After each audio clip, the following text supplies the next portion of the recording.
Hello students, welcome to Sagar Sharma classes. आज हम आपको बताने वाले हैं कि जो यूजीसी नेट जून 2026 हुआ है उसकी आंसर की अभी तक क्यों नहीं आई है। इसके पीछे एनटीए क्या कर रहा है, एनटीए कोशिश भी कर रहा है क्या नहीं आंसर की रिलीज़ करने की या नहीं। तो बेसिकली आप सबको पता है कि लास्ट एग्ज़ाम जो री एग्ज़ाम हुआ था वो भी एक एनटीए की फेलियर है कि उसे री एग्ज़ाम कराना पड़ा। पहली बात तो 5 जुलाई को री एग्ज़ाम हुआ था लास्ट। ज़्यादा से ज़्यादा अगर एक वीक भी मैं अगर मानता हूँ तो 12, 13, 14 तक आंसर की आ जानी चाहिए, लेकिन आज हो चुकी है 20 जुलाई। तो इसके पीछे एक बहुत बड़ा ही आपके सामने हमें दिख रहा है कि कुछ ना कुछ तो बहुत बड़ी धांधलेबाजी है, बहुत बड़ी गड़बड़ है। और लोगों ने पहले ही बता दिया था कि जो 30 जून को सोशियोलॉजी का पेपर हुआ है उसकी पीडीएफ बाहर सर्कुलेट हो रही हैं, और स्टूडेंट्स ने कन्फर्म किया जो सोशियोलॉजी के थे कि हाँ 90 क्वेश्चन इसमें से आए हैं। और ये नहीं कि केवल एक ही एग्ज़ाम में, चलो उसका तो बाहर आ गया वो ठीक है, लेकिन हमने सुनने में आया था जो आपको कॉमर्स का एग्ज़ाम हुआ है, इंग्लिश का एग्ज़ाम हुआ है, उसमें सेम टू सेम पेपर 2 में क्वेश्चंस रिपीट हुए हैं। तो ये समझ में नहीं आ रहा है कि एनटीए किस राह पे जा रहा है। और एनटीए का नीट पेपर लीक तो सबका ही फेमस है, उसके लिए इतना प्रोटेस्ट चल रहा है, लेकिन फिर भी कोई भी जवाबदेही नहीं है। सबसे पहली बात तो कोई जवाबदेही नहीं है।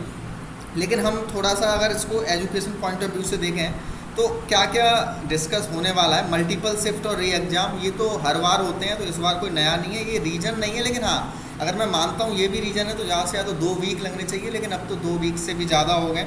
और आंसर की प्रिपरेशन ये तो बाद की बात है, पहले तो एनटीए प्रोविजनल आंसर की देती है। सोशियोलॉजी पेपर लीक एलिगेशन ये एक बहुत बड़ा रीज़न है जो आपकी आंसर की के डिले को इफेक्ट कर रहा है। जैसा कि सबको पता है कि पेपर लीक होने से ये होता है कि जब तक उसकी पूरी जांच नहीं हो जाए, और बहुत लोगों ने कंप्लेंट की है, ट्विटर कैंपेन चल रहा है ना, तो उस वजह से तो हो सकता है। लेकिन एनटीए को ये भी सोचना चाहिए कि अगर सोशियोलॉजी का पेपर लीक एलिगेशंस आई हैं तो बाकी सब्जेक्ट के आंसर की रिलीज़ करो। उन स्टूडेंट्स को क्यों परेशान कर रखा है, क्योंकि वो ना तो अपना आगे का सोच पा रहे हैं, ना वो ये पता कर पा रहे हैं कि हमारा नेट जेआरएफ क्या क्लियर होने वाला है और हम फ्यूचर के लिए किस तरीके से तैयारी करें। उन्हें पीएचडी में एडमिशन लेना है।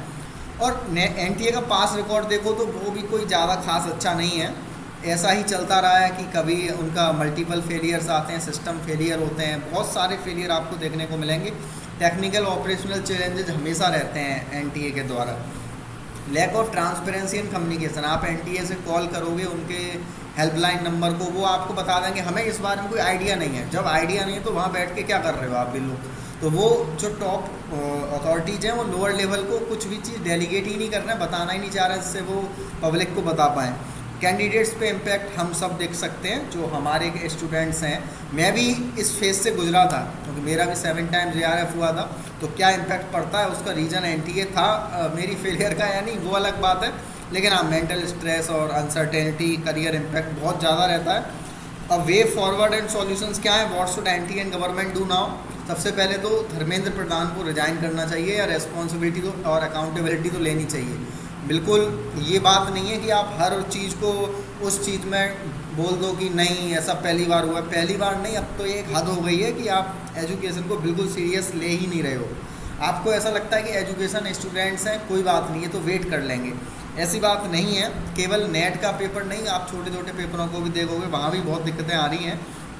तो हमारा केवल यही है कि सच सामने लाओ कि क्या हुआ है, उसको वास्तविकता में बताओ, उनके फैक्ट्स बताओ, और एक बेहतर परीक्षा प्रणाली होनी चाहिए, क्योंकि अब ये बहुत हो गया है, एनफ इज़ एनफ। तो आप हमारे व्यूज़ से कितना सहमत हो, और आपको क्या लगता है कि एनटीए को और किस तरीके से हमें अप्रोच करना चाहिए।